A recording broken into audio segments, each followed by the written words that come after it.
വിദ്യാഭ്യാസ രംഗത്തും ഉദ്യോഗസ്ഥരെ തിരഞ്ഞെടുക്കുന്ന രംഗത്തും സമൂലമായ ഒരു മാറ്റം അനിവാര്യമായിരിക്കുന്ന ഒരു അന്തരീക്ഷത്തിലാണ് ഇന്നിപ്പോൾ എത്തി നിൽക്കുന്നത്.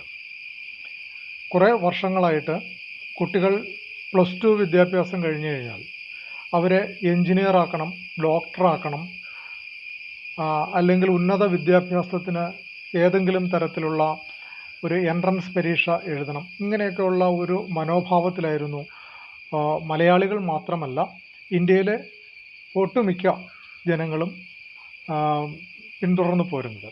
ഇത് വാസ്തവത്തിൽ ഒരു യുവജനതയുടെ ഏറ്റവും ക്രിയാത്മകമായി ബുദ്ധി വിനിയോഗിക്കേണ്ട കാലത്തെ നിഷ്ക്രിയമാക്കി കളയുന്ന ഒരു അവസ്ഥയാണ് ഉള്ളത്. കേവലം വിദ്യാഭ്യാസം മാത്രം ലഭിക്കുക എന്നുള്ളതല്ല, വിദ്യാഭ്യാസം ലഭിച്ചു കഴിഞ്ഞാൽ അതനുസരിച്ച് നമുക്ക് ഉദ്യോഗം അല്ലെങ്കിൽ ഒരു തൊഴിൽ എങ്ങനെ ചെയ്യാം എന്നുള്ള കാര്യങ്ങളെല്ലാം തന്നെ പരിശോധിക്കേണ്ടതുണ്ട്. ഇവിടെ ഒരു ഡിഗ്രി വിദ്യാഭ്യാസം കഴിഞ്ഞാൽ അല്ലെങ്കിൽ +2 വിദ്യാഭ്യാസം കഴിഞ്ഞാൽ ജോലിക്ക് വേണ്ടി ശ്രമിക്കുന്നവരാണെങ്കിൽ UPSC, PSC, SSC തുടങ്ങിയ ടെസ്റ്റുകൾ എഴുതുന്നതിന് വേണ്ടിയിട്ടുള്ള കോച്ചിങ്ങുകളുടെ പുറകെയാണ്, അതായത് പരിശീലനത്തിൻ്റെ പുറകെയാണ്. ഈ പരിശീലന കാലാവധി എന്ന് പറയുന്നത് മിക്കവാറും 1 വർഷം വരെ നീണ്ടു നിൽക്കുന്നതായിരിക്കും.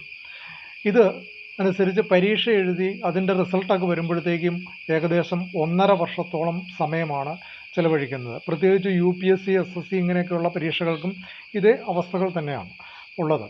ഇതിലൂടെ കുട്ടികൾ പല വിഷയങ്ങളും വളരെ ആധികാരികമായിട്ട് നന്നായി പഠിക്കുന്നുവെങ്കിലും അവർക്ക് ലഭിക്കുന്നൊരു നഷ്ടം എന്ന് പറയുന്നത്, ഇവർ പഠിച്ചു അല്ലെങ്കിൽ ഈ കോച്ചിങ്ങിന് വേണ്ടി പോയി 1 വർഷക്കാലം പഠിച്ചു, 1 ലക്ഷം രൂപ ഫീസ്, 1.5 ലക്ഷം രൂപ ഹോസ്റ്റൽ ഫീസ്, ഇങ്ങനെയൊക്കെല്ലാം മുടക്കിയാണ് കുട്ടികളെല്ലാവരും പഠിക്കുന്നത്. അത് 1-2 കുട്ടികളൊന്നുമല്ല പഠിക്കുന്നത്, ആയിരക്കണക്കിന് കുട്ടികളാണ് ഇത്തരം പരീക്ഷകൾക്ക് വേണ്ടിയിട്ട് തയ്യാറെടുക്കുന്നത്.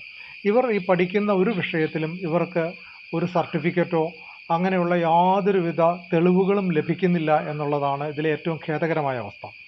വാസ്തവത്തിൽ അത്തരം വിദ്യാഭ്യാസങ്ങൾ ഒരു കോഴ്സായി പരിഗണിക്കുകയും ആ കോഴ്സ് കംപ്ലീറ്റ് ചെയ്യുന്നവർക്ക് അവർ ടെസ്റ്റിൽ വിജയിച്ചാലും ഇല്ലെങ്കിലും അവർ അതിൽ നന്നായി പരീക്ഷ എഴുതിയിട്ടുള്ള ഉണ്ട് എന്നുള്ള രീതിയിൽ അവർക്കതിന് സർട്ടിഫിക്കറ്റുകൾ നൽകിയാൽ അതനുസരിച്ച് അവർക്ക് മറ്റെന്തെങ്കിലും ഒരു തൊഴിൽ ചെയ്യുന്നതിന് ഒക്കെയുള്ള സാധ്യതകളുണ്ട്.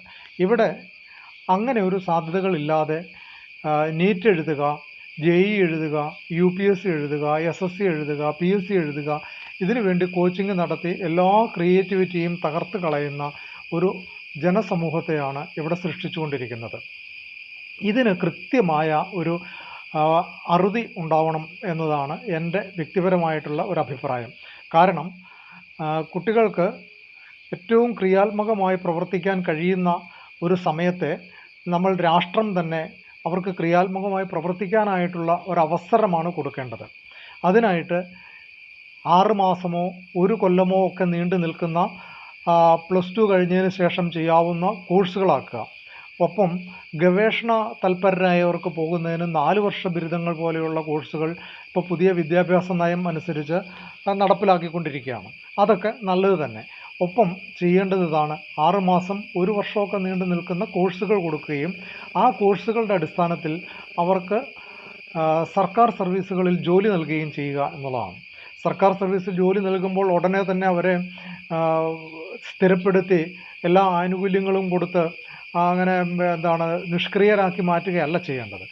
പകരം ഓരോ വർഷവും ഇവരുടെ പ്രവർത്തന ശേഷിയെ കൃത്യമായി ഇവാലുവേറ്റ് ചെയ്യുകയും അത് ആ പ്രവൃത്തി ചെയ്യുന്ന കാലയളവിൽ നല്ല ശമ്പളം, അതായത് നല്ല പ്രതിഫലം കൊടുത്ത് തന്നെ അവരെ നിലനിർത്തുകയും ചെയ്യുക. ഒപ്പം ഒരാൾക്ക് ചെയ്യാൻ കഴിയാത്തതായ പണിയാണ്, അവർക്കതിനകത്ത് എഫിഷ്യൻസി തെളിയിക്കാൻ കഴിയുന്നില്ലെങ്കിൽ എഫിഷ്യൻസി തെളിയിക്കുന്ന മേഖലകളിലേക്ക് അവരെ മാറ്റി പ്രതിഷ്ഠിക്കുകയും ആണ് ചെയ്യേണ്ടത്. അങ്ങനെ ചെയ്യുമ്പോഴാണ് ഒരു രാജ്യം ക്രിയാത്മകമായിട്ട് ഡെവലപ്മെൻറ്റിലേക്ക് എത്താൻ കഴിയുകയുള്ളൂ. ഒപ്പം ഒരു ജോലി സ്ഥിരത നൽകുന്നത് പോലും 45 വയസ്സിന് ശേഷം മാത്രം കൊടുക്കുകയും ഒരു 10 കൊല്ലം മാത്രം സ്ഥിര ജോലി കൊടുത്തുകൊണ്ട് അവരെ ഉന്നത ഗവേണിംഗ് ബോഡികളിലേക്കും ഒക്കെ അവരുടെ സേവനത്തെ നമുക്ക് ഉപയോഗിക്കാവുന്നതാണ്. അതോടൊപ്പം തന്നെ എന്താണ് ഒരു സർക്കാർ ജോലി മേടിക്കുക അല്ലെങ്കിൽ അങ്ങനെ ഉള്ള എന്തെങ്കിലും ഒരു കാര്യങ്ങൾ ചെയ്യാം എന്നുള്ള ഒരൊറ്റ പ്രതീക്ഷയിൽ നിഷ്ക്രിയമാക്കി കളയുന്ന വർഷങ്ങളെ ഒഴിവാക്കാനും കഴിയും. കാരണം ഈ സുരക്ഷിതത്വ ബോധം, അതായത് അമിതമായൊരു സുരക്ഷിതത്വ ബോധമാണ് സർക്കാർ ജീവനത്തിലൂടെ ഇന്നിവിടെ പ്രദാനം ചെയ്തുകൊണ്ടിരിക്കുന്നത്. അത് അവസാനിച്ചു കഴിഞ്ഞാൽ തന്നെ ഓരോരുത്തരും അവരവർക്ക് ഇഷ്ടമുള്ള മേഖലകളിലേക്ക് പ്രവൃത്തി ചെയ്യുന്നതിന് വേണ്ടി മാറിപ്പോകും എന്നുള്ളത് കൊണ്ട് തന്നെ ഇത്തരം പരീക്ഷകൾക്ക് പിന്നാലെ പോകുന്ന തിരക്കുകളും ഒഴിവാക്കാൻ കഴിയും. അതുകൊണ്ട് സർക്കാർ അടിയന്തരമായി 2020 വിദ്യാഭ്യാസ നയത്തിനോടൊപ്പം തന്നെ നടപ്പിലാക്കേണ്ട കാര്യങ്ങളാണ് ഞാനിവിടെ സൂചിപ്പിച്ചിട്ടുള്ളത്.